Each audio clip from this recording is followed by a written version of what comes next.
kami sangat mengutuk keras perlakuan.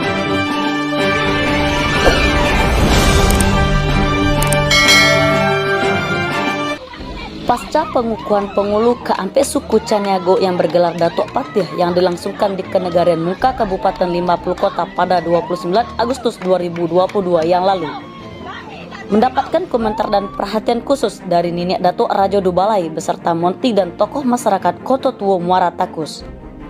Mereka sangat menyayangkan perihal menghina nenek mama dan melecehkan adat Minangkabau. Berikut ini tanggapannya. Assalamualaikum warahmatullahi wabarakatuh. Waalaikumsalam.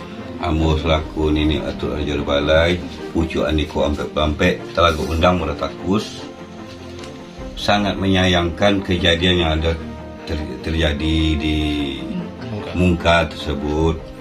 Jadi kami sangat mengutuk keras atas perlakuan dan tindak laku mereka tersebut, oknum yang tidak bertanggung jawab.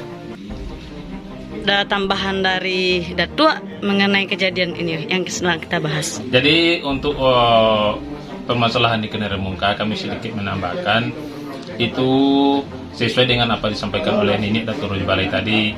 Kami selaku Monty dari Nenek Datuk Dubalai ikut prihatin dan ikut sangat menyayangkan dan mengutuk keras apa yang terjadi ataupun apa perlakuan oknum terhadap nenek mama. Itu adalah merupakan adab. Jadi kalau kita tidak beradab, itu istilahnya orang itu tidak beradab. Jadi itulah kami sangat menyayangkan tindakan atau perlakuan oknum tersebut. Demikian, terima kasih. Terima kasih Datuk.